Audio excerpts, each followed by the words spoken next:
Welcome to TP studies. మనం ఈ సెషన్లో ప్రధానంగా గ్రూప్ 4కు సంబంధించినటువంటి ఏదైతే general studies and mental ability ఏదైతే ఉందో ఆ జనరల్ స్టడీస్ అండ్ మెంటల్ ఎబిలిటీకి సంబంధించినటువంటి ప్రధానమైనటువంటి సిలబస్ ఎక్స్ప్లెనేషన్ అనేది చూస్తాం. ఆల్రెడీగా సిలబస్ గురించి యూట్యూబ్లో కానీ మ్యాక్సిమం చాలా మనకేంటంటే వీడియోస్లో అనేది చెప్పారు. అయితే మన టీపీ స్టడీస్ యొక్క ప్రధాన ఉద్దేశం ఏమిటంటే ప్రధానంగా ప్రతిదీ దాన్ని కూడా ఒక మైక్రో లెవెల్లో అనేది, అంటే ఇక్కడ మనకి సపోజ్కి ఎగ్జాంపుల్ ఇండియన్ పాలిటీ అనేసి ఇచ్చేస్తారు. కానీ ఆ ఇండియన్ పాలిటీలో ప్రధానంగా ఏ అంశాలను అనేది మనం తీసుకొని చదవాలి, లాస్ట్ 9 months అనేది కరెంట్ అప్డేట్స్ అనేవి ఏమున్నాయి, ఆ యొక్క కరెంట్ అప్డేట్స్కి అనుగుణంగా ఏ లెసన్స్ అనేవి మనం ఎక్కువగా ఫోకస్ చేయాలి, ఒక 75 రోజుల ప్రణాళికతో ఏ విధంగా ఈ సిలబస్ అంతటిని కూడా మనం చదవాలి అనేటువంటి ఒక జనరల్ స్టడీస్ టాపిక్స్ అనేది మనం ప్రధానంగా తీసుకుంటూ ఎక్స్ప్లెనేషన్ అనేది చేయడం జరుగుతుంది. సిలబస్ గురించి మీకు చెప్పవసరం లేదు. టోటల్గా యాక్చువల్గా మనకి ప్రిలిమ్స్ అండ్ మెయిన్స్ అనేవి మీకు ఉంటాయి, మీకు తెలిసిందే. 150 మార్క్స్ అనేవి మనకి ప్రిలిమ్స్ అనేవి ఉంటాయి, 300 మార్క్స్ అనేది మెయిన్స్కి అనేది ఉంటుంది. అయితే మ్యాక్సిమం ఆంధ్రప్రదేశ్ పబ్లిక్ సర్వీస్ కమిషన్లో జరిగేటువంటి ప్రధానమైన ప్రీవియస్ ప్రిలిమ్స్ పేపర్స్ అనేవి మీరు గమనించినట్లయితే 83 మార్క్స్ అనేవి ఏదైతే ఉంటాయో ఆ 83 మార్క్స్ అనే దానికి స్కోర్ చేసినట్లయితే సేఫ్ జోన్లో ఉండేటట్టుగా ప్రధానంగా చెప్పడం అనేది జరుగుతుంది. అంటే పేపర్ ఎలా ఉన్నప్పటికీ మన టార్గెట్ అనేది 83 అబోవ్. అంటే ఇది నేను ఎలా చెప్పాను అని మీకు డౌట్ వస్తే ప్రీవియస్లో ఉండేటువంటి పేపర్ అనాలిసిస్ని బట్టి, ప్రీవియస్లో ఉండేటువంటి ప్రధానమైనటువంటి ఉద్యోగాల్లో ప్రిలిమ్స్ పరీక్షలను బట్టి ఒక అబ్జర్వేషన్లోనికి అనేది వస్తే ప్రధానంగా ఏ కానిస్టేబుల్ కానీ ఎస్ఐ సబ్ ఇన్స్పెక్టర్స్ కానీ ఇవన్నీ చూసినట్లయితే ప్రధానంగా 83 అనేది మ్యాక్సిమం కట్ ఆఫ్లో అనేది ఉన్నది. కాబట్టి ప్రధానంగా మీ యొక్క టార్గెట్ కూడా జనరల్ స్టడీస్కి సంబంధించి 83 మార్క్స్ ఉన్నాయి. మరి జనరల్ స్టడీస్ అనేది ప్రధానంగా ఈ గ్రూప్ 4 కాదండి. ఆంధ్రప్రదేశ్ పబ్లిక్ సర్వీస్ కమిషన్ మీరు ఏ ఎగ్జామ్ రాసినా, అంటే ఏంటి, ఆంధ్రప్రదేశ్ పబ్లిక్ సర్వీస్ కమిషన్లో ఇప్పటివరకు కనీసం 22 నుండి 24 నోటిఫికేషన్లు విడుదలయ్యాయి.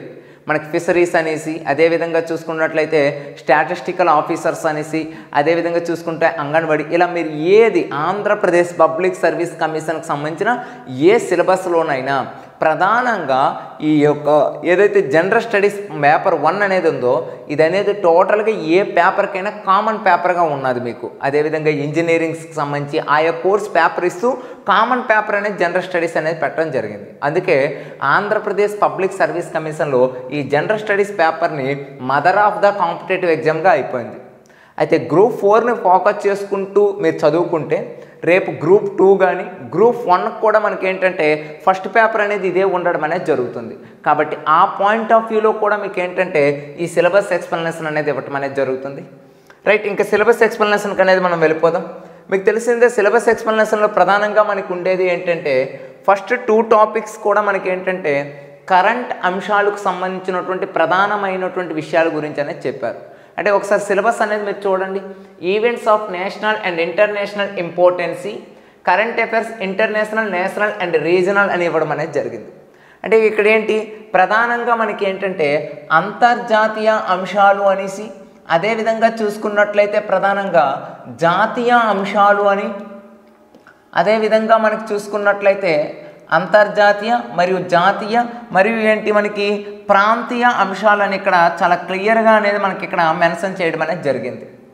అంటే అంతర్జాతీయ అంశాలు, జాతీయ అంశాలు, ప్రాంతీయ అంశాలు అనేది క్లియర్గా మెన్షన్ చేసినప్పటికీ అసలు ఒక ఆంధ్రప్రదేశ్ పబ్లిక్ సర్వీస్ కమిషన్కి ప్రిపేర్ అయ్యేటువంటి ఉద్యోగాల్లో ప్రధానంగా మనకి ఈ కరెంట్ అప్డేట్స్ అనేవి ఏ రకంగా అడుగుతారు లేదా ఏ యొక్క విషయాలను ఎక్కువగా ఫోకస్ అనేది చేస్తారు అంటే మీరు దీనికి కరెక్ట్ ఎగ్జాంపుల్ ఏంటంటే ప్రీవియస్ క్వశ్చన్స్ పేపర్ని అనేది మీరు అబ్జర్వేషన్ చేయండి. ప్రీవియస్ క్వశ్చన్ పేపర్ని అబ్జర్వేషన్ చేసుకుంటే ఎక్కువగా మనకి రీజనల్ ఇష్యూస్ అనేది ఇస్తున్నారా, లేదా నేషనల్ ఇష్యూస్ ఇస్తున్నారా, లేదా ఇంటర్నేషనల్ ఇస్తున్నారా, లేదా ఆ టైం పీరియడ్ బట్టి ఆ ఇష్యూ అనేది ఎందుకు తీసుకోవాల్సింది, ఇలా మేము కాస్త కొన్ని పేపర్లు అనేది అబ్జర్వేషన్ చేస్తే మాకు మా పరిగణలోనికి, మా టీపీ స్టడీస్ యొక్క పరిగణలోనికి వచ్చిన ప్రధానమైన అంశం ఏంటంటే maximum 9 months before current affairs అనేది ప్రిపేర్ అయితే, అంటే ఇది మేము ఏంటంటే అంచనా వేసి అనేది చెప్పడం లేదండి. ప్రీవియస్లో ఉండేటువంటి అంటే 2016 క్వశ్చన్ పేపర్స్ని 2017, 2018, 2019 ఇలా 4 సంవత్సరాల క్వశ్చన్ పేపర్స్ ఏవైతే ఉన్నాయో అంటే సిలబస్కి అనేది అనుకూలంగా ఉండేటువంటి క్వశ్చన్ పేపర్స్ అన్నిటిని మేము కనీసం ఒక 60 నుండి 70 పేపర్ల వరకు పరిశీలించామండి. 60 నుండి 70 పరిశీలించినట్లయితే మాకు తెలిసినటువంటి ప్రధానమైన అంశం ఏంటి అంటే 9 మంత్స్ కరెంట్ అఫైర్స్ అనేది ఎవరైనా నేర్చుకున్నట్లయితే మ్యాక్సిమం సేఫ్ జోన్లో ఉంటారు. అంటే ఇప్పుడు మీకు ఎలా చెప్పాలి అంటే ప్రజెంట్ మనకి ఇప్పుడు మార్చిలో అనేది ప్రిలిమ్స్ అనేది జరుగుతుంది అని మీరు అభ్యర్థులు అనేది ఎక్స్పెక్టేషన్ అనేది పెట్టుకుంటే, అంటే ఇది నేను చెప్పడం లేదండి, మీరు ఎక్స్పెక్టేషన్ అనేది పెట్టుకుంటే, ఎందుకంటే యూట్యూబ్ ఛానల్లో ప్రధానంగా మీరు చూసుకున్నట్లయితే ఒక్కొక్కరు ఒక్కొక్క విధంగా చెప్తున్నారు. ఏంటి 1 మంత్ గ్యాప్లో పెడతారని, 2 మంత్స్ గ్యాప్లో పెడతారని, 3 మంత్స్లో. కానీ ఒకటి గుర్తుపెట్టుకోండి, అథెంటిక్గా మనకి నోటిఫికేషన్లో ఎటువంటి సమాచారం కూడా ఇవ్వలేదు. కాబట్టి ఎటువంటి సమాచారం కూడా ఇవ్వకపోయినప్పుడు ఖచ్చితంగా అదే టైంలో ఉంటుంది అని చెప్పడం అనేది ఒక రాంగ్ స్టేట్మెంట్. కానీ ఇక్కడ అభ్యర్థులు ప్రిలిమ్స్ అనేది దృష్టి పెట్టుకొని చదవాలంటే ఒక సెటైన్ టైం పీరియడ్ అనేది మనకు ఉండాలి అనేటువంటి ఒక ప్రధానమైన ఉద్దేశంతో మీరేం చదువుతారంటే ఖచ్చితంగా మార్చి లాస్ట్ వీక్లో ఖచ్చితంగా మనకు ఉంటుంది అనేటట్టు మీరు ప్రిపేర్ అయితే మీరేం చేయాలి, 2021లో ఉండేటువంటి 6 మంత్స్ కరెంట్ ఈవెంట్స్తో పాటు ప్లస్ ఏంటి ఈ 3 నెలలు జనవరి, ఫిబ్రవరి, మార్చ్ యొక్క కరెంట్ అప్డేటెడ్ ఇష్యూస్ అన్నీ తీసుకోవాలి. అంటే మీరు 2021 ఆగస్టు కరెంట్ అఫైర్స్ బుక్ నుండి నెక్స్ట్ ఎప్పటి వరకు మనకి రాబోయేటువంటి 2022 మార్చ్ వరకు టోటల్గా ఒక 9 మంత్స్ పాటు అనేది దీని మీద అనేది ఫోకస్ చేసుకుంటే ప్రధానంగా మనకి ఏంటంటే ఈ current updated point. Next one ఒకటి గుర్తుపెట్టుకోండి, జనరల్ స్టడీస్ పేపర్ మొత్తం ఏదైతే మనకు ఉందో అంటే ఏదైతే 12 టాపిక్స్ అనేవి కూడా ఉన్నాయో ఆ 12 టాపిక్స్లో 2 టాపిక్స్ రీజనింగ్ టాపిక్స్లు పక్కన పెడితే 10 టాపిక్స్ ఏవైతే ఉన్నాయో ఈ 10 టాపిక్స్ కూడా మొత్తం కూడా మీరు అనేది అది పాలిటీ అవ్వచ్చు, జోగ్రఫీ అవ్వచ్చు, హిస్టరీ అవ్వచ్చు, ఏమైనా అవ్వచ్చు, అది మాత్రం ఓన్లీ కరెంట్ బేస్డ్ ఇన్ఫర్మేషన్ని తీసుకుంటూ అనేది చదవడం అనేది అర్థం చేసుకొని చదవాలి. అంటే కరెంట్ బేస్డ్ ఇన్ఫర్మేషన్ అంటే ఏంటి అంటే మీకు లాస్ట్ 6 మంత్స్ కరెంట్ ఈవెంట్స్ అనేది ఆల్రెడీ మంత్లీ కరెంట్ అఫైర్స్ చేశాను, మీకు గుర్తుందో లేదో. లాస్ట్ హైకోర్టు ఎగ్జామ్స్ అయ్యేటప్పుడు మంత్లీ కరెంట్ అఫైర్స్ అనేది మనం తీసుకునేటప్పుడు కొన్ని ప్రధానమైనటువంటి అంశాలు చూడండి. క్వాడ్ సమావేశం అనేది జరిగింది. అదేవిధంగా మోడీ అనేది మనకి ప్రధానంగా ఇటలీ పర్యటన అనేది చేయడం జరిగింది. అదేవిధంగా కాప్ సదస్సు అనేది అటెండ్ అవ్వడం అనేది జరిగింది. అంతేకాకుండా ఇదే సమయంలో G20 సదస్సు అనేది జరిగింది. టోక్యో ఒలింపిక్స్ అనేవి జరిగింది. అంటే ఇటువంటి మేజర్ ఇష్యూస్ అనేవి కొన్ని జరిగాయి మనకి 2021 ఆగస్టు ఏరియా నుండి మీరు తీసుకుంటే. అటువంటి మేజర్ ఇష్యూస్ ఏవైతే ఉన్నాయో వాటిని పరిగణలోనికి అనేది తీసుకుంటూ ప్రజెంట్ మీరేంటి పబ్లిక్ సర్వీస్ కమిషన్ ఎగ్జామ్ అనేది రాస్తున్నారు. కాబట్టి ఈ యొక్క రీజనల్గా అంటే మన ఆంధ్రప్రదేశ్లో కరెంట్ అప్డేట్లో వచ్చినటువంటి పథకాల విషయంలో కానీ ఆంధ్రప్రదేశ్లో ప్రధానంగా ఏదైనా కొన్ని సిచ్యువేషన్స్ అనేవి మనకి వార్తల్లో ఉన్నట్లయితే లేదా ఏదైనా గ్రామాలు కానీ వార్తల్లో ఉన్నట్లయితే పర్సన్స్ కానీ వార్తల్లో ఉన్నట్లయితే ఆ అంశాలను కూడా మనం తీసుకొని చదవడం వల్ల ఒక సేఫ్ జోన్లో ఉంటాం. అంటే ఇక్కడ ప్రధానంగా 9 మంత్స్ కరెంట్ అఫైర్స్ అనేది ప్రధానమైన కీలక పాత్ర వహించినట్లయితే మీరు 9 మంత్స్ అనేది ఎందుకు ఇక్కడ కీలక పాత్ర వహిస్తుందంటే ఒకటి current affairs point of view అనేది కవర్ చేస్తారు. సెకండ్ వన్ చూసుకున్నట్లయితే మీరు ఏం చేస్తారంటే సబ్జెక్ట్ పాయింట్ ఏదైతే ఉందో ఆ సబ్జెక్ట్ పాయింట్ ఆఫ్ వ్యూ కూడా మీకు ఏంటంటే కరెంట్ అఫైర్స్ అనేది ఒక అత్యుత్తమైనటువంటి ఒక సింహ భాగాన్ని అనేది పోషించడం అనేది జరుగుతుంది. కాబట్టి కరెంట్ ఈవెంట్స్ తీసుకున్నప్పుడు ప్రధానంగా 9 మంత్స్ అనేది తీసుకోవాలి. మరి తీసుకొని ఎట్లా చదవాలంటే ఒకటి గుర్తుపెట్టుకోండి, ఇప్పుడు ప్రెజెంట్ మనం జనవరి మంత్లో అనేది ఉన్నాం కాబట్టి జనవరి month day to day current affairs అనేది మీరు చదువుకుంటూ ఒక రోజులో ఒక 1 అవర్ పాటు ఏం చేయాలంటే ప్రీవియస్ కరెంట్ అప్డేట్స్ అనేవి తీసుకుంటూ ఉండాలి. ఇది కూడా మీరు తీసుకునేటప్పుడు ఎక్కువగా ఎలా తీసుకుంటారంటే ఎగ్జాంపుల్ మనకి మార్కెట్లో చాలా మంత్లీ మ్యాగజైన్స్ బుక్స్ అనేవి ఉన్నాయి. కానీ మంత్లీ మ్యాగజైన్స్ బుక్స్ ఏవైతే ఉంటాయో వాటిని ఒక 6 మంత్స్ తీసుకుంటూ రోజుకు ఒక 1 అవర్ టైం అనేది కేటాయించుకుంటూ డిసెంబర్ మంత్, నవంబర్ మంత్ అంటే బ్యాక్ సైడ్ నుండి ఫ్రంట్ సైడ్ అనేది మీరు అలా చదువుకుంటూ వెళ్ళండి. ఏదైనా ఇంపార్టెంట్ ఇన్ఫర్మేషన్, ఎగ్జాంపుల్ G20కి సంబంధించిన ఇన్ఫర్మేషన్ కానీ, COP26కి సంబంధించిన ఇన్ఫర్మేషన్ కానీ, అదేవిధంగా చూసుకున్నట్లయితే ప్రధానంగా ఏవైనా సదస్సులు సమావేశాలు జరిగిన అంటే మీకు చదివేటప్పుడు తెలిసిపోతుంది ఇది ఇంపార్టెంట్ కాదా. నరేంద్ర మోడీ అనేది ఈ యొక్క బంగ్లాదేశ్ పర్యటన కానీ, లేదా రాష్ట్రపతి బంగ్లాదేశ్ పర్యటన కానీ, ఇలాంటి పర్యటన చేసిన విషయాలు ఇవన్నీ కూడా మీరు చదివేటప్పుడే ఈ ఇన్ఫర్మేషన్ అనేది ఎంతవరకు అనేది మనకు యూజ్ అవుతుంది అనే విషయాన్ని ఖచ్చితంగా పోటీ పరీక్షలకు అనేది ప్రిపేర్ అయ్యేటువంటి అభ్యర్థి అనేది గుర్తించేటువంటి సామర్థ్యం అయితే ఈరోజు ప్రజెంట్ డేస్ అనేది ఉన్నదండి ఖచ్చితంగా. కాబట్టి వాటిని బేస్ చేసుకుంటూ మీరు 9 months కరెంట్ ఈవెంట్స్ అనేది తీసుకోవడం జరుగుతుంది. అలా తీసుకున్నట్లయితే మీరు ఫస్ట్ అండ్ సెకండ్ పాయింట్స్ అనేవి కవర్ చేయొచ్చు మీరు. ఇక నెక్స్ట్ సబ్జెక్ట్ పాయింట్ ఆఫ్ వ్యూకి అనేది వెళ్దాం మనం. సబ్జెక్ట్ పాయింట్ ఆఫ్ వ్యూ అనేది చూసుకున్నట్లయితే మనకి సబ్జెక్ట్లో ప్రధానంగా థర్డ్లో ఏమి ఇవ్వడం అనేది జరిగిందంటే మీరు అబ్జర్వేషన్ అనేది చేసుకున్నట్లయితే థర్డ్లో ప్రధానంగా మనకి ఈ యొక్క ఏదైతే general science and application to the day to day life contemporary developments in science and technology and information technology అనేసి ఇచ్చారు.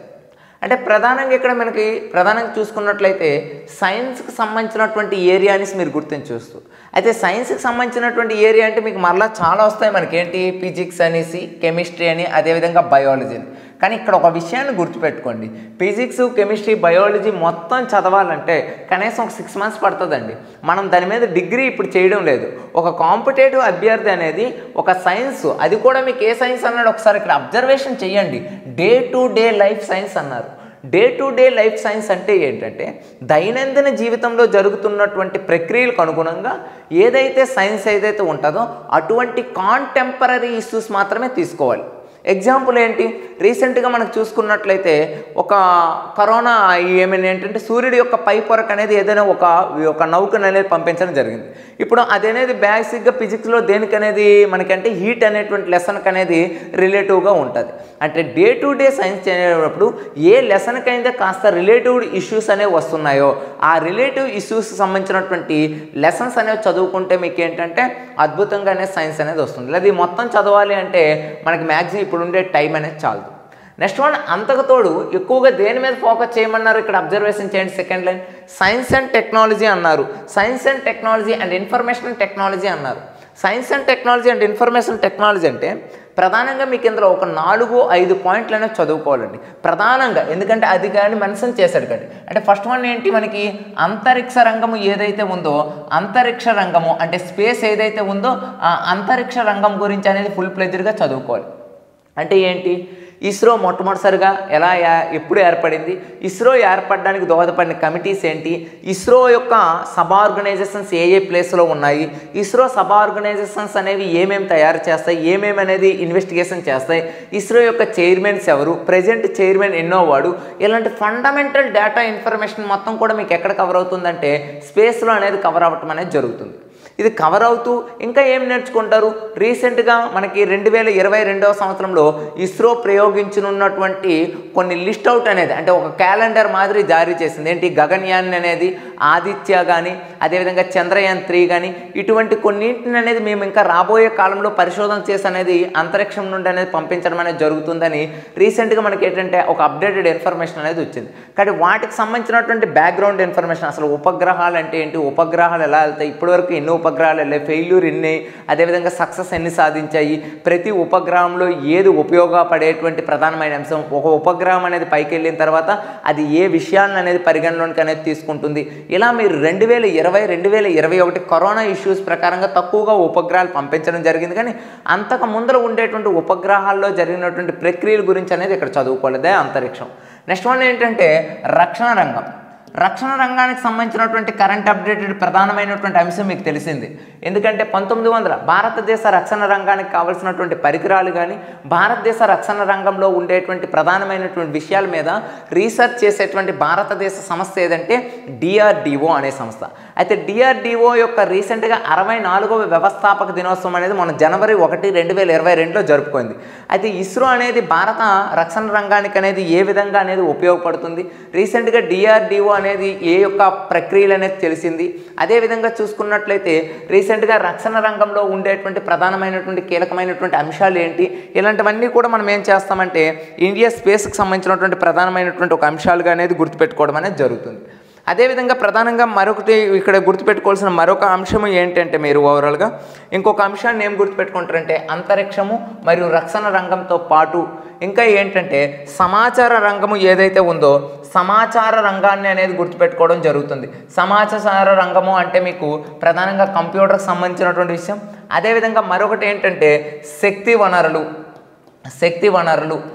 వనరులు ఏవైతే ఉన్నాయో ఈ శక్తి వనరులు అనేటువంటి విషయాన్ని ఇక వీటన్నిటిని కవర్ చేసుకుంటూ ప్రధానంగా ఏంటంటే మనకి బయోటెక్నాలజీ అనేటువంటి ఒక విషయాన్ని ఈ బయోటెక్నాలజీ అనేది ఆల్రెడీగా మీకు ఏంటంటే బయాలజీలో అనేది కవర్ అయిపోవడం జరుగుతుంది. కాబట్టి అక్కడ కవర్ అవుతూ ఇక్కడ కూడా మనకి ఈ సైన్స్ అండ్ టెక్నాలజీలో ఇవ్వడం జరిగింది. కాబట్టి కొంచెం అంటే సైన్స్ అండ్ టెక్నాలజీ అంటే ప్రధానంగా ఈ 5 అంశాల మీద ఎక్కువగా ఫోకస్ చేసుకుంటూ ఏంటి స్పేస్ మీద కానీ అదేవిధంగా రక్షణ రంగం కానీ డిఫెన్స్ సెక్టర్ మీద కానీ అదేవిధంగా ఇన్ఫర్మేషన్ సెక్టర్ అదేవిధంగా మనకి ఈ శక్తి వనరులు ఏవైతే ఉన్నాయో వాటిని అదేవిధంగా బయోటెక్నాలజీ ఏదైతే ఉందో ఆ బయోటెక్నాలజీని ఫోకస్ చేసుకుంటే సరిపోతుంది. ఇదే మనకి ఏంటంటే థర్డ్ పాయింట్ ఆఫ్ వ్యూలో జనరల్ సైన్స్ అనేది అడగడం అనేది జరిగింది.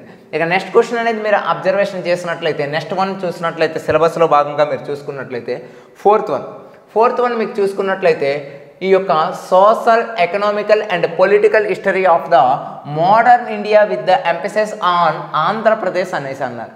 అంటే ఇక్కడ ప్రధానంగా అడిగింది ఏంటి మోడర్న్ ఇండియా అని పిలవడం జరిగింది. మోడర్న్ ఇండియా అంటే యాక్చువల్గా మనకి ఏంటంటే బ్రిటిష్ వారి యొక్క రాక నుండి స్టార్ట్ అవ్వడం అనేది జరుగుతుందండి.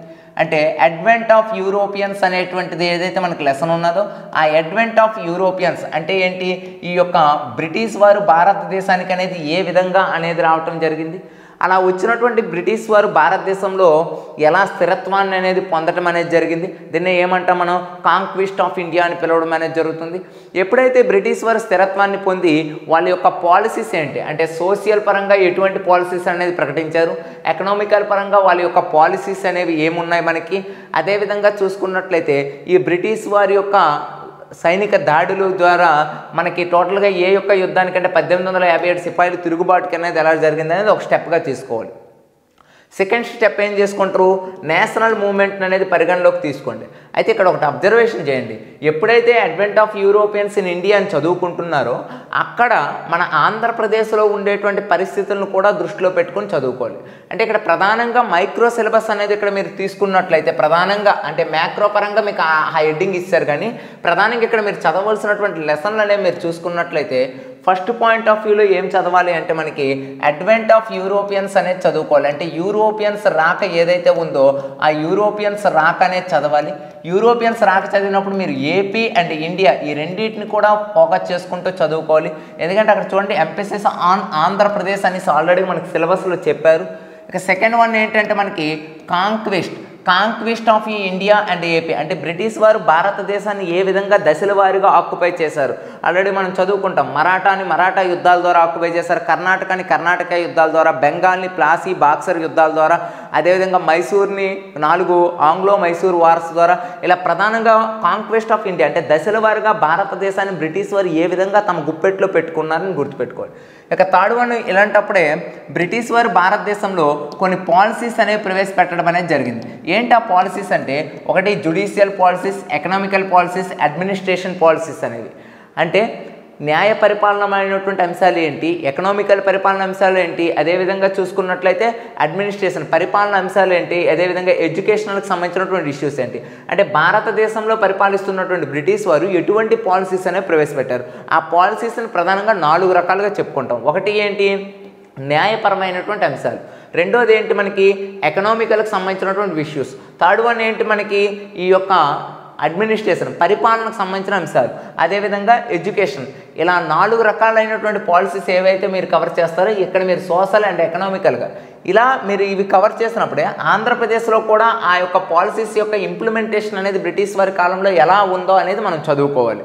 నెక్స్ట్ వన్ అలా చదువుకున్న తర్వాత ఇంకా ఏమవుతుంది, ఇక 1857 సిపాయిల తిరుగుబాటు అనేది ప్రారంభమవుతుంది. ఈ సిపాయిల తిరుగుబాటు ఆంధ్రాలో ఎలా జరిగింది కూడా ఒకసారి చూసేసుకోండి.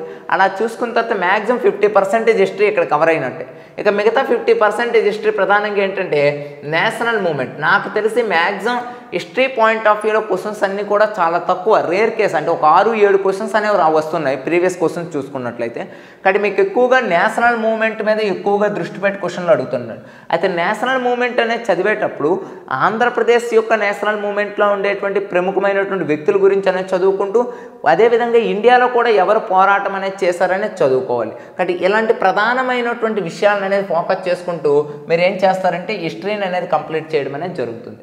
ఇక నెక్స్ట్ వన్ చూసుకున్నట్లయితే ప్రధానంగా ఇండియన్ పాలిటీ అన్నారు.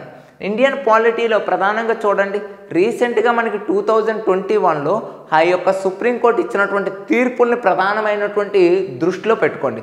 అంటే 2021లో ఇచ్చినటువంటి జడ్జిమెంట్, వీలైతే వీటి మీద నేనేం చేస్తానంటే మ్యాక్సిమం ఒక 10-15 అనేది కేసులు అనేవి అయ్యాయి 2021 జనవరి నుండి చూసుకున్నట్లయితే డిసెంబర్ వరకు. ఆ కేస్ స్టడీ మొత్తం కూడా మీకు ఒక్కొక్క క్లాస్లో ఒక్కొక్క వీడియో రూపంలో అనేది పెట్టడం అనేది జరుగుతుంది. ఒకవేళ మ్యాక్సిమం మనం అది ప్లాన్ చేసుకుందాం. ఒకవేళ అలా 2021లో ఉండేటువంటి కేసెస్కి సంబంధించి ఇండియన్ పాలిటీలో ఎటువంటి ఆర్టికల్స్ అనేవి మనకి ఇంపాక్ట్ అయ్యాయని చూసుకోవాలి.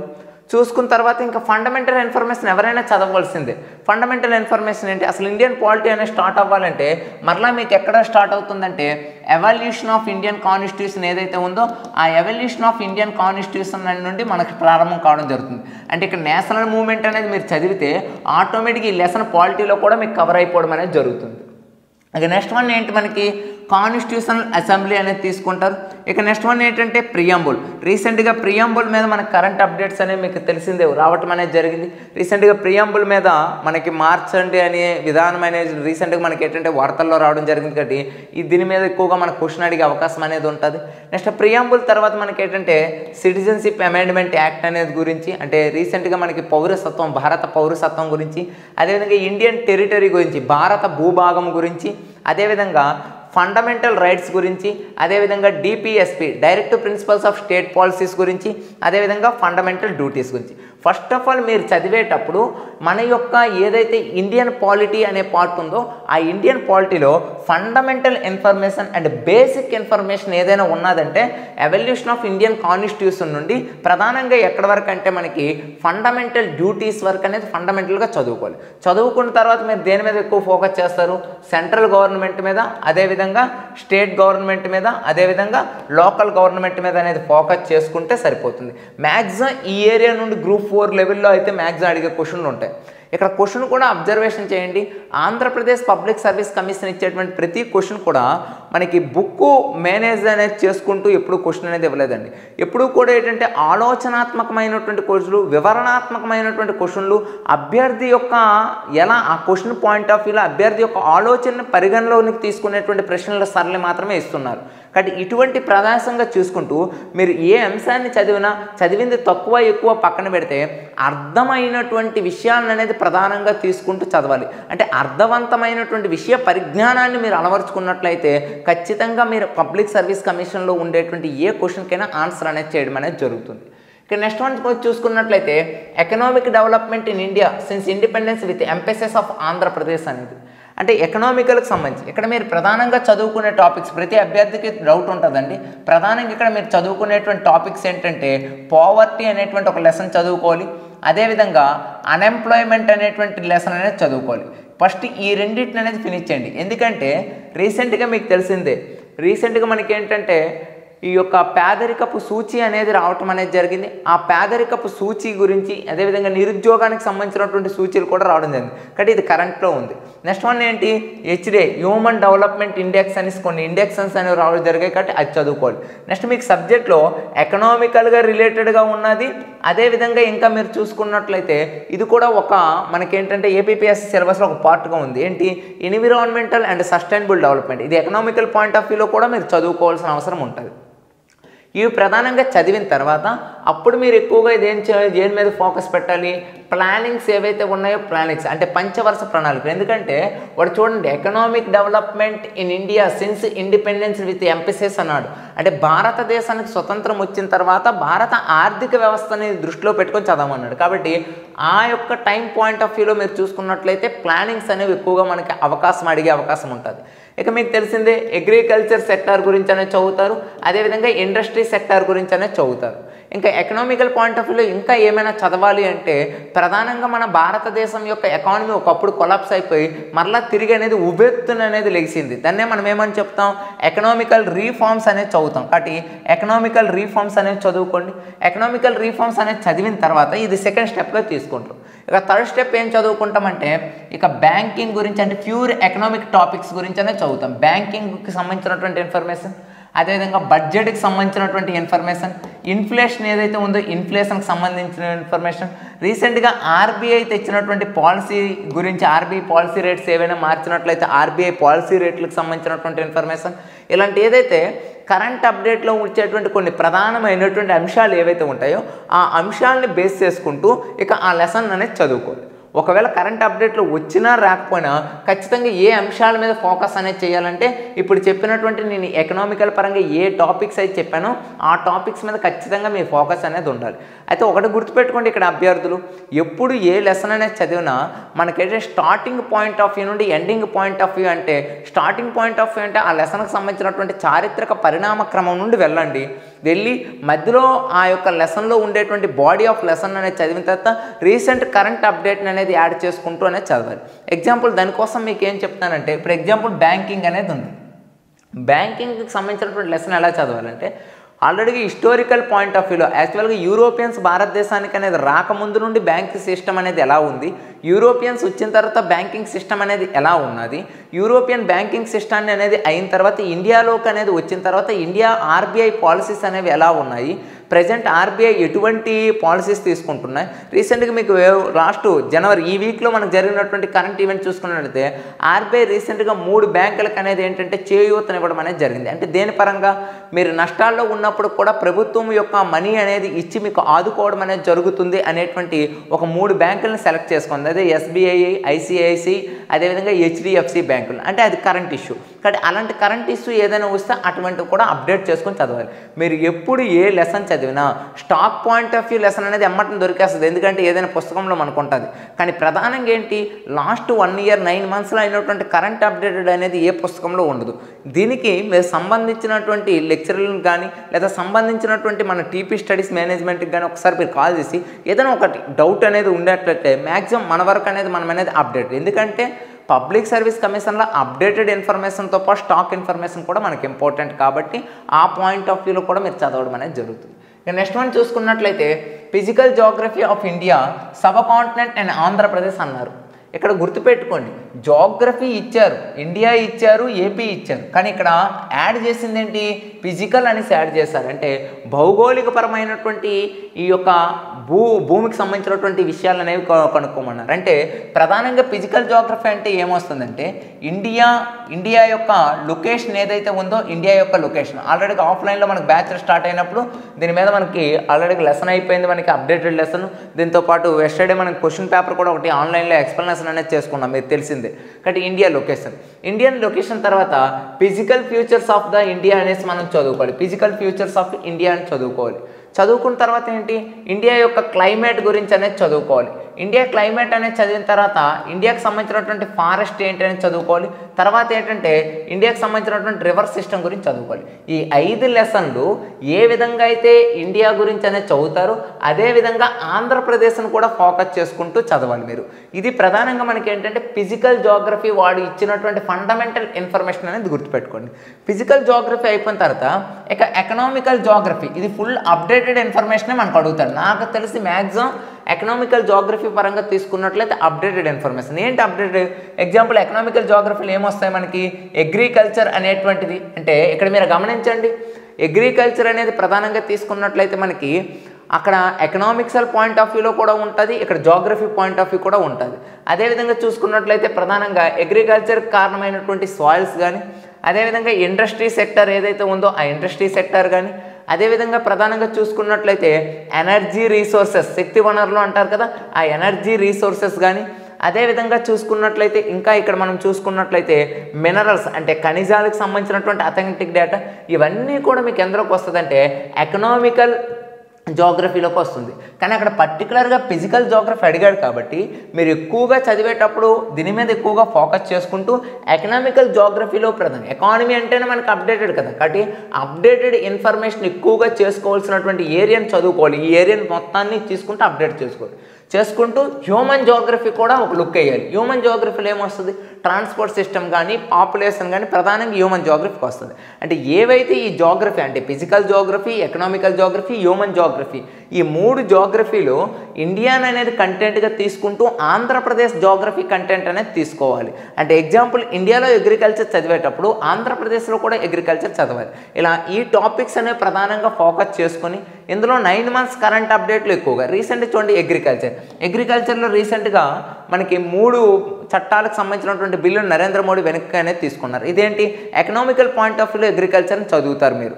అదేవిధంగా రీసెంట్గా ఒక స్టేట్ అనేది సేంద్రీయ వ్యవసాయ పరంగా అనేది మొదటి ప్లేస్లో ఉంది, ఇది జోగ్రఫికల్ పాయింట్ ఆఫ్ వ్యూలో చదువుతారు. అంటే ఇలా కరెంట్ అప్డేట్ ఎప్పుడైతే మీరు 9 నెలల కరెంట్ అప్డేట్ మీకు మొదటగా చెప్పేటప్పుడు ప్రధానంగా ఏం చెప్పానంటే, first of all current updated అనేది మీరు రోజుకు ఒక 1 hour పెట్టేటప్పుడు అప్పుడే మీకు ఏం తెలుస్తుంది, ఎకనామికల్ పరంగా కానీ లేదా జోగ్రఫికల్ పరంగా కానీ పొలిటికల్ పరంగా ఏది అప్డేటెడ్ చేసుకోవాలనే ఇన్ఫర్మేషన్ అనేది తెలుస్తుంది. అందుకే మీరు చదివేటప్పుడు డైలీలో ఓల్డ్ కరెంట్ అఫైర్స్ 6 monthsకి సంబంధించినటువంటి కరెంట్ అఫైర్స్ని ఇప్పుడు చదువుతూ మొత్తం కరెంట్ అఫైర్స్ మ్యాక్సిమం 1.5 hour అనేది మీరు అనేది ఎక్కువగా ఫోకస్ చేసినట్లయితే 1 dayలో మీకు ఆల్రెడీగా మిగతా సిలబస్ మీద ఏ విషయాన్ని అనేది చదవాలి అనేటువంటి అవగాహన అనేది మీకు వచ్చేస్తుంది ఆటోమేటిక్గా. కాబట్టి ఆ విషయాన్ని అనేది ప్రాతిపదికగా తీసుకోండి. ఇక నెక్స్ట్ వన్ చూసుకున్నట్లయితే డిజాస్టర్ మేనేజ్మెంట్. అదేవిధంగా చూసుకున్నట్లయితే ఇంకా డిజాస్టర్ మేనేజ్కి సంబంధించినటువంటి కొన్ని సబ్ టాపిక్స్ అనేది అక్కడ ఇవ్వడం అనేది జరిగింది, వల్నరబిలిటీ అనేసి ఇలాంటి వారు. ఇక్కడ గుర్తుపెట్టుకోండి, డిజాస్టర్ మేనేజ్మెంట్ అంటే ఇప్పటివరకు మన యొక్క ఆంధ్రప్రదేశ్ పబ్లిక్ సర్వీస్ కమిషన్లో ఈ యొక్క సిలబస్ అనేది మనకు ప్రధానంగా 2011వ సంవత్సరంలో అనేది చేర్చడం అనేది జరిగిందండి.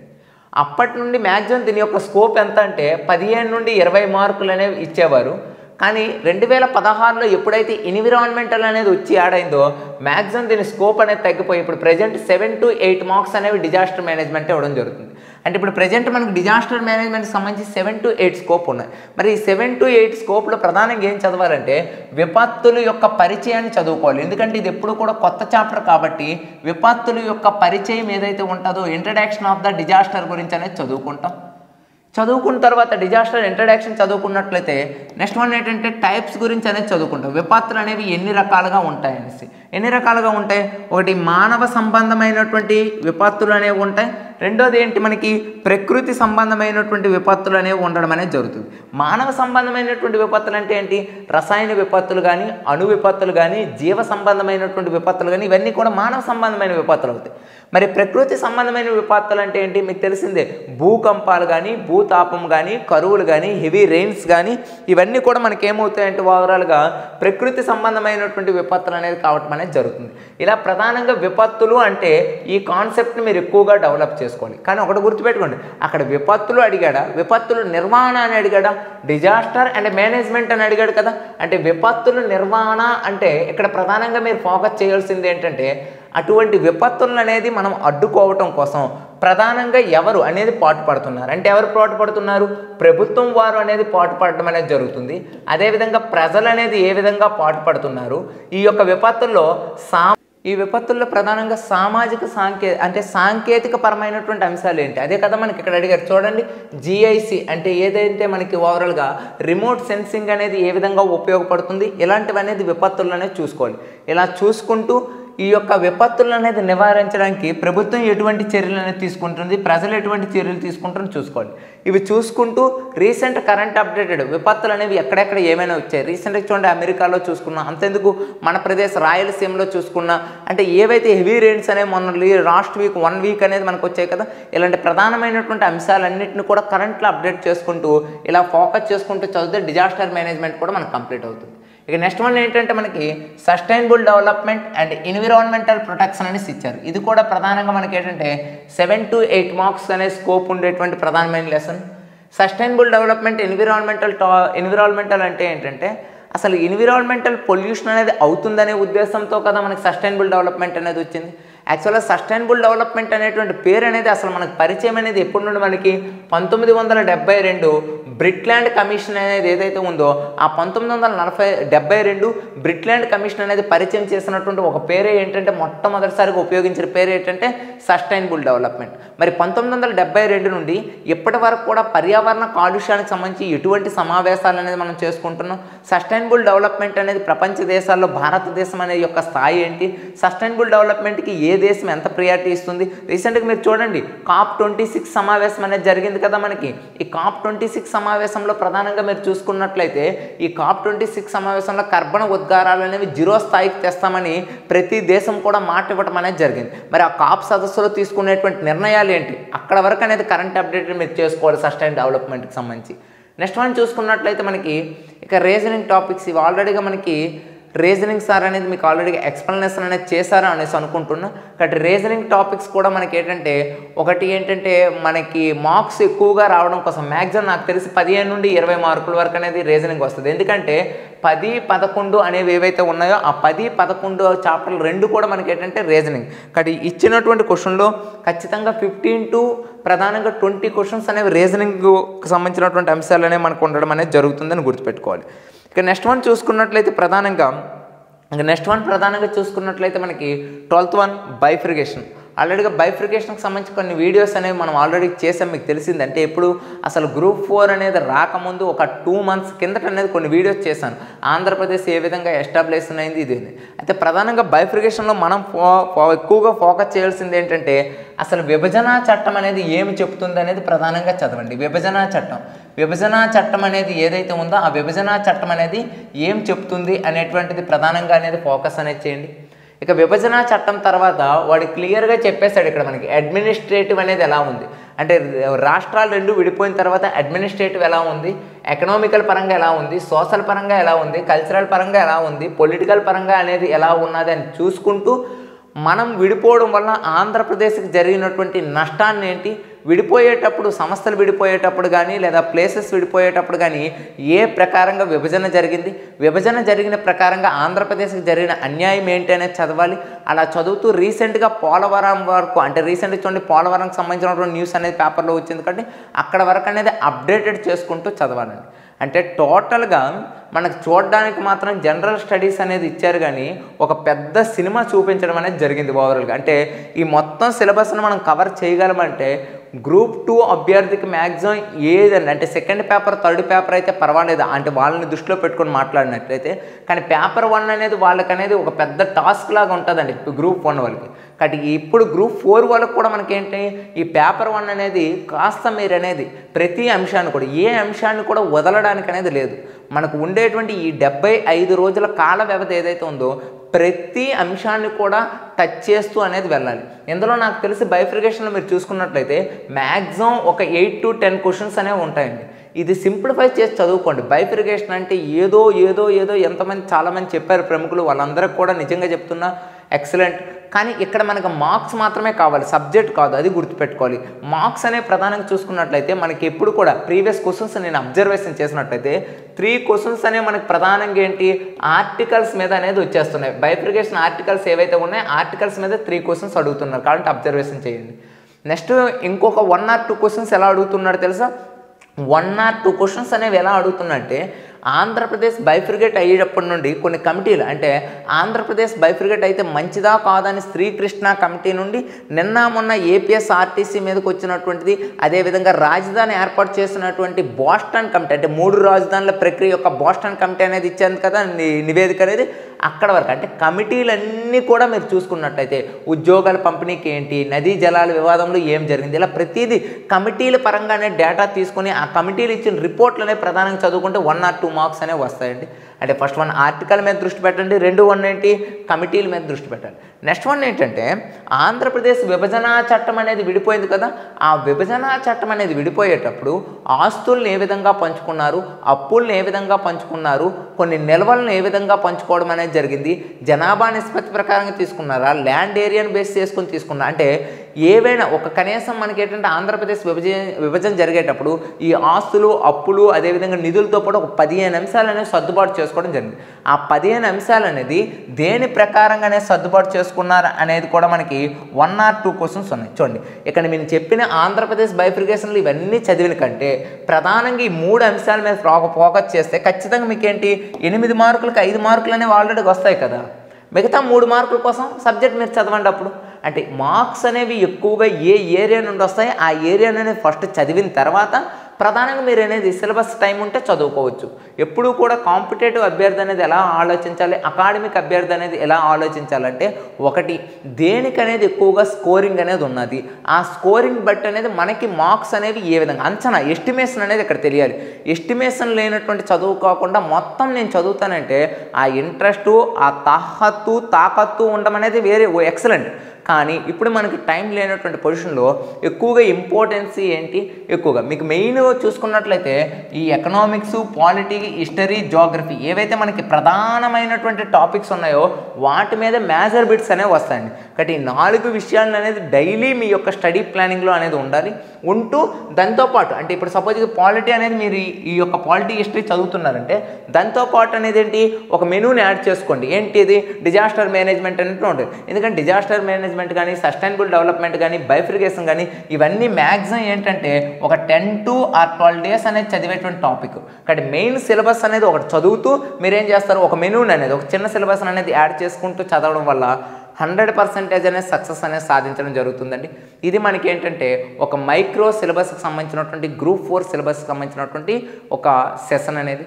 ఇక మన టీపీ స్టడీస్ మేనేజ్మెంట్ మ్యాక్సిమం ఏంటంటే కొన్ని క్వశ్చన్స్ అంటే ఆఫ్లైన్లో జరిగినటువంటి క్లాసులకు అనుగుణంగా ఆన్లైన్లో కొన్ని క్వశ్చన్ పేపర్లు తయారు చేసి మీకు ఎక్స్ప్లెనేషన్ అనేది చేయడం జరుగుతుంది. ఆల్రెడీ నిన్న జాగ్రఫీ ఎక్స్ప్లెనేషన్ చేశాను కదా, అలా పేపర్ ఎక్స్ప్లెనేషన్ కూడా నేను చేయడం అనేది జరుగుతుంది. ఆ పేపర్ ఎక్స్ప్లెనేషన్లో ఉండేటువంటి క్వశ్చన్లు కూడా గమనించడం అనేది మీరు చెయ్యాలి ఓవర్గా. ఎందుకంటే ఇక్కడ ప్రతిరోజు కూడా అభ్యర్థి అనేది ఏం చదివాడు అనేది ప్రాక్టీస్ బట్టి అనేది ఆధారపడి ఉంటుంది. ప్రాక్టీస్ చేయకంటే ఎగ్జామ్కి అయితే మనం వెళ్ళలేము. ఓకేనా, రైట్. ఇది మనకి ఈ సెషన్కి సంబంధించింది. Thank you for watching this video.